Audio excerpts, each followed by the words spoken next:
हमें लगता है कि अब्रॉड में फेयर और इक्वल ट्रीटमेंट है। इज इट अ रियलिटी और आर इग्नोरेंस? चलिए देखते हैं इस एपिसोड में।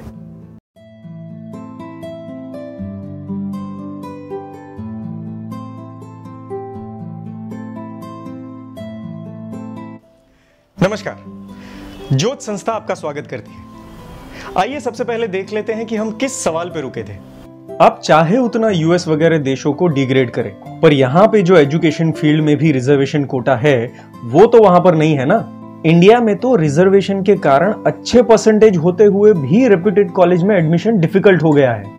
सबसे पहले ये बात समझ लीजिए कि हमारी प्राचीन एजुकेशन सिस्टम में कोटा जैसी चीज का नामो निशान भी नहीं था। लेकिन एक और आज के डिग्री बेस्ड एजुकेशन को कॉस्टली बनाया गया। दूसरी ओर इंडिपेंडेंस के टाइम गरीब देश होने की वजह से सारी प्रजा को महंगा हायर एजुकेशन प्राप्त करना मुश्किल हो गया। इस स्कैरसिटी के कारण कई जनजातियों को अपॉर्चुनिटी मिले, उस गोल से अपने नेताओं ने रिजर्वेशन कोटा को इंट्रोड्यूस किया। हालांकि ये रिजर्वेशन से आज इकोनॉमिकली वीक क्लास को भी अपॉर्चुनिटी मिले, ऐसे प्रयास पार्लियामेंट में हुए। परंतु पॉइंट ये है कि रिजर्वेशन इंडिया में ही है और वहां नहीं है, ये आपका भ्रम है। जी हां, आपको शायद ख्याल नहीं होगा कि वहां की बेस्ट यूनिवर्सिटी हार्वर्ड, उसमें भी रिजर्वेशन कोटा है। सिर्फ ये कोटा के क्राइटेरिया कुछ अलग है और ये क्राइटेरिया यूनिवर्सिटीज अपनी मनसूफी से डिसाइड करती है। इसी वजह से वहां के एशियन ओरिजिन वाले अमेरिकन को मेरिट्स होने के बावजूद भी एडमिशन में डिस्क्रिमिनेशन को फेस करना पड़ता है। ये सेकंड क्लास ट्रीटमेंट के कारण उनको सुप्रीम कोर्ट में जाना पड़ा है। उसका केस अभी भी अमेरिकन कोर्ट में जारी है। चलिए, ये तो एक एग्जांपल है। दूसरी टॉप यूनिवर्सिटीज का डीप में एनालिसिस करेंगे ना, तो कोटा के बहुत सारे एग्जांपल्स मिल जाएंगे जहां टैलेंटेड इंडियन बच्चों को मेरिट होते हुए भी पिछली सीट पर ही बैठना पड़ता है। ऐसा insulting behaviour, second class treatment जहां मिलता है, वहां बिना सोचे समझे दौड़े दौड़े जाना या तो वहां जाने की तरफदारी करना, यह समझदारी की निशानी बिल्कुल भी नहीं है। यदि कोई विचारकता या तो आत्मसम्मान जैसी बात अपने खून में बची है तो क्या यह पॉसिबल है? ये सारी बातें फैब्रिकेटेड बिल्कुल भी नहीं है। वहीं के रिपोर्ट्स भी ये बात दिखाते हैं। देखिए, सुप्रीम कोर्ट ने टेक्सास यूनिवर्सिटी को रेसिज्म के नाम पर कोटा सिस्टम को अलाउ किया है। अमेरिकन लॉ ने हार्वर्ड यूनिवर्सिटी को रेसिज्म के बेस पे प्रेफरेंस देने और पेनल्टी लगाने पर आपत्ति व्यक्त की है। प्रिंसटन स्टडी ने पता किया है कि एशियन स्टूडेंट्स को व्हाइट स्टूडेंट के मुकाबले 140 पॉइंट्स ज्यादा स्कोर करने होंगे प्राइवेट कॉलेज में एडमिशन के लिए। इसे एशियन टैक्स भी कहा जाता है। देखा आपने, आज प्रचार के कारण लोगों को लगता है कि वहां पर इक्वालिटी, फेयर ट्रीटमेंट मिलती है, पर वास्तव में यह प्रचार पूरा धोखेबाज है, क्योंकि वहां पहले से ही इंडियंस अनवांटेड रहे हैं। इसीलिए आज भी अबव एवरेज स्टूडेंट को भी वीजा के लिए झूठे घिसने पड़ते हैं। यदि किसी तरह से वहां पहुंच भी गए तो भी स्किलफुल एंड हाईली टैलेंटेड होने के कारण इंडियंस टॉप लेवल तक पहुंचे जाएंगे तो हमारी सुप्रीमेसी चली जाएगी। इस डर से इंडियंस को वहां सेकंड क्लास ट्रीटमेंट ही दी जाती है। दूसरी ओर यूएस वगैरह देशों को डेवलपमेंट के लिए और उनकी कंट्री में कंपटीशन बनी रहे, उसके लिए कुछ लेवल तक तो इंडियन टैलेंट तो चाहिए। फिर अब क्या करना है? तो उन्होंने रास्ता निकाला, सिर्फ टैलेंटेड और स्किलफुल स्टूडेंट ही आए, इसलिए सिलेक्ट कर करके उन्हें ले जाते हैं।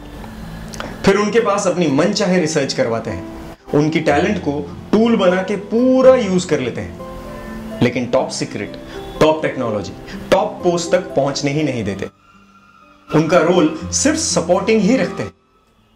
पेटेंट्स, पब्लिकेशंस में जेन्युइन एफर्ट्स होने के बावजूद भी उसमें से शेयर तो जाने दीजिए, क्रेडिट के लिए नाम भी ना आए, ऐसे किस्से होते हैं। वहां इतने प्लेगरिज्म्स के केसेस होते हैं, as if your research is not yours. उन सारी रिसर्च द्वारा टेक्नोलॉजी डेवलप करके उनकी सुप्रीमेसी मेंटेन हो, इसलिए इंडियन स्टूडेंट्स सिर्फ एक टूल बनते हैं। 19वीं सेंचुरी के पहले वेस्टर्न कंट्रीज इंडियन वगैरह को स्लेव बना के टूल बनाते थे, लेकिन आज उन्होंने ऐसा ब्रेन वॉश किया है कि हम खुद ही उनके टूल बनने चले जाते हैं। दूसरी ओर सोशल लेवल पे जो डिस्क्रिमिनेशन, हेट क्राइम्स वगैरह एशियन रेसेस पे होते हैं, उससे वहां का भी मीडिया भरा हुआ रहता है। इस प्रकार हमारे साथ second class treatment, insulting behaviour होने के बावजूद भी हमें अगर वहां जाने जैसा लगता है, तो एज एन इंडियन हम में सेल्फ रिस्पेक्ट है या नहीं, यह प्रश्न खड़ा होता है। आज हर एक युवा की आंखों में सपना होता है कि मैं अब्रॉड जाऊं, अच्छे से अच्छा एजुकेशन लूं, वहां पर ए ग्रेड की डिग्री प्राप्त करूं और मेरा स्टेटस बढ़ाऊं। उन सारे युवाओं को सही डायरेक्शन दिखाने के लिए ये पॉइंट्स संक्षिप्त में हमने डिस्कस किए हैं। वैसे ही पॉइंट्स का एनालिसिस करके आधुनिक एक्सपर्ट्स भी ये ओपिनियन दे रहे हैं कि every year approx 2 lakh student abroad जाने की वजह से इंडिया के brain, money, skill, man power, elite class members, ये सब का ड्रेन हो रहा है। क्योंकि एक साल में 2 लाख बच्चे भारत के 43,000 करोड़ रुपीस सिर्फ यूएस में जाकर डाल रहे हैं।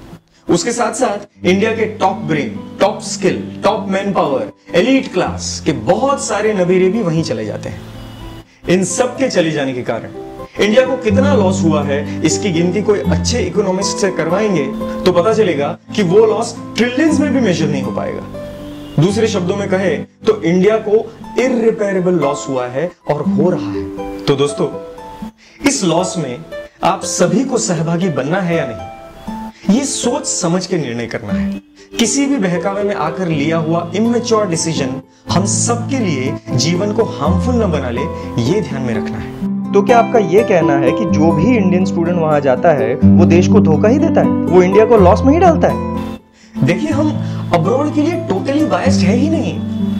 इंडियन गवर्नमेंट इंडियन इंटरेस्ट के कारण सिलेक्टेड स्टूडेंट्स को अब्रॉड भेजती है, उसको ब्रेन ड्रेन नहीं कह सकते। वो स्टूडेंट्स धोखा देते हैं, देश को नुकसान में डालते हैं, ऐसा भी नहीं कह सकते।